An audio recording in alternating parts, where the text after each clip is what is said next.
Hey everyone, it's Alora. So I decided that I wanted to make a series of videos about series. So the very first one is going to be my unfinished series. That is series that I have begun but have yet to complete. This list is very extensive, so I'm just going to jump right in.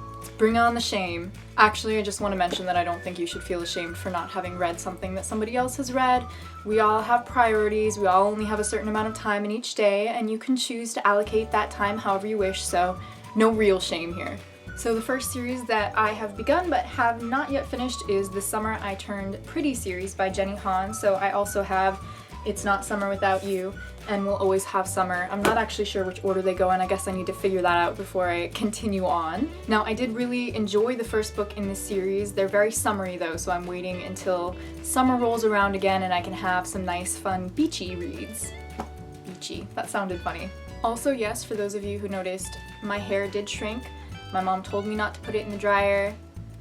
That was a bad joke. Okay, never mind. Anyway, I cut my hair. I don't like it. Moving on. The next series on this list is the Chaos Walking Trilogy by Patrick Ness. Now, Patrick Ness wrote my favorite book of all time, A Monster Calls, and if you haven't read that, definitely pick it up. It's so emotional and heartbreaking and beautiful.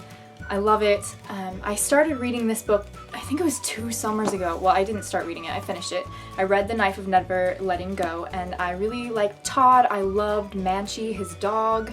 It was great, it was so much fun, but for some reason I lost interest. I never continued on, even though I do have the next 2 books in the series. Maybe what it is that this one doesn't match these ones, and so maybe I have some weird subconscious thing about, I don't know, them not fitting together. This is stupid. That's a stupid reason. I don't have a good excuse. I need to get on it. The next series on this list is The Darkest Minds series by Alexandra Bracken. I did complete The Darkest Minds. I listened to it on audiobook probably about 1.5 years ago, and I picked up Never Fade right away, but I have yet to get to it, and I don't own the 3rd book, In the Afterlight or something like that, and I think there's also a novella set which I haven't purchased either, but I would like to continue with the series. I felt a little bit confused when I was reading the first one, and it could have been due to the fact that I was listening to it on audiobook while I was doing other things, you know, driving, walking, biking to school, stuff like that. So that might be part of it.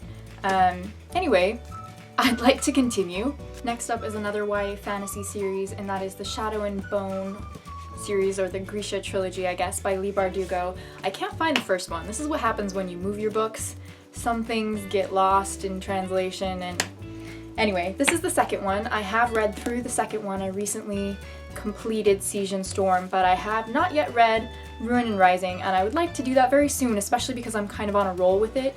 I've read Shadow and Bone twice, and then I just recently read this one, so I'd like to continue while it's still fresh-ish in my mind. It's only been a couple of months, that's fresh. Okay, next I have a really huge series, and it's not because it's composed of lots of books, but because each book is ginormous, and that is the Name of the Wind series, or the Kingkiller Chronicles by Patrick Rothfuss. Now, I have completed the first one. I'm about 700 out of 1,000 pages into the second one, which is A Wise Man's Fear, or The Wise Man's Fear.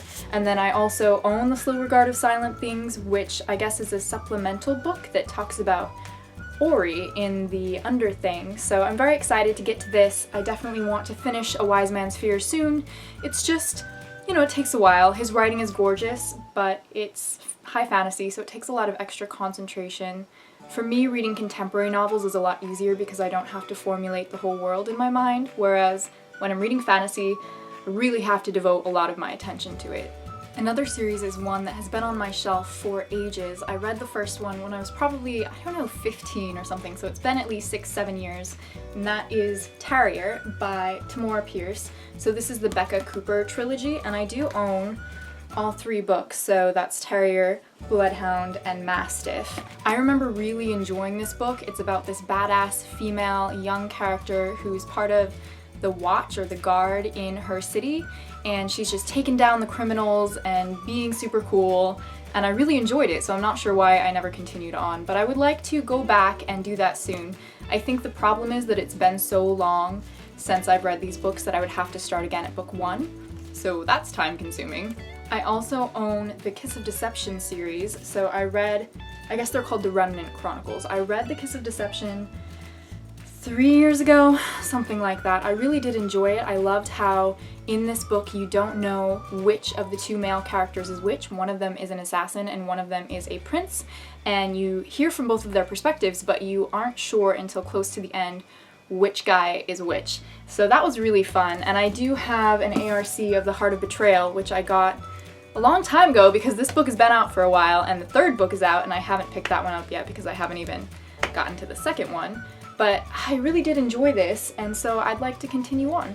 The next is a series that I read as a child and absolutely adored. I read the first book, I should say, as a child, and I loved it so much, and I read it probably, I don't know, at least 4 or 5 times, and that is Dragon's Blood by Jane Yolen.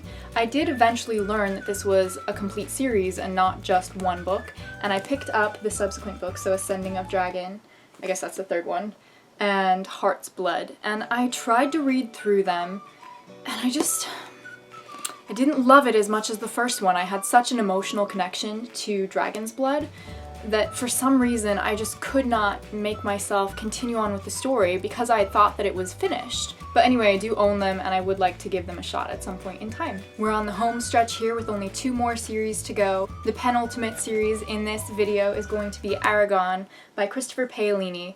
I read these books with my parents out loud as a child as they came out, and we read number 1, number 2, number 3, and then we got to Inheritance, which is number 4, and couldn't get into it. I don't know how many pages we read, not very many, 50, 100, something like that, and I've tried to read it since, and it just was so bored. Christopher Paolini became incredibly verbose as he went along. He started out a little bit pretentious in his writing, but it was okay, it was kind of fun pretentious, but then he just became so overly wordy that it was annoying, and you're just like, dude, say what you mean. Don't try to confuse people. So yeah, I'm not sure if I will finish the series. It kind of bugs me a little bit that I haven't completed the story because I do want to know what happens to the characters. I just wasn't really enjoying the process of reading it. And finally, the last series in this video for my unfinished series that I own is the Miss Peregrine's Home for Peculiar Children series. I read number 1 in August of 2015, so 2 years ago basically, and enjoyed it, was a little bit creeped out. I'm easily creeped out, but I really liked how the photographs played into the storyline, how Ransom Riggs was able to create this story around these old creepy pictures. I did end up picking up Hollow City just a few days after I completed Miss Peregrine's, but I haven't read it yet, and I haven't purchased Library of Souls. I'm not sure if I will, to be quite honest, because they kind of scared me, and I was a little bit confused at the very end of Miss Peregrine's where exactly the story was going, but I am kind of curious, so maybe I'll pick it up around Halloween or something. Okay everyone, those were all of my unfinished series on my bookshelves. Definitely let me know if you think there are any that I should pick up first. Would you prioritize any of these series? Have you read them and did you love one of them and you're just like, Alora, why haven't you finished that yet? You need to finish it now. But anyway, stay tuned for the next video in this series on series. I will be talking about the series that I have completed so that I can feel a little bit better about myself. Alright, I hope you guys are having a wonderful day or night wherever you are, and until next time, stay happy, stay healthy. Bye guys.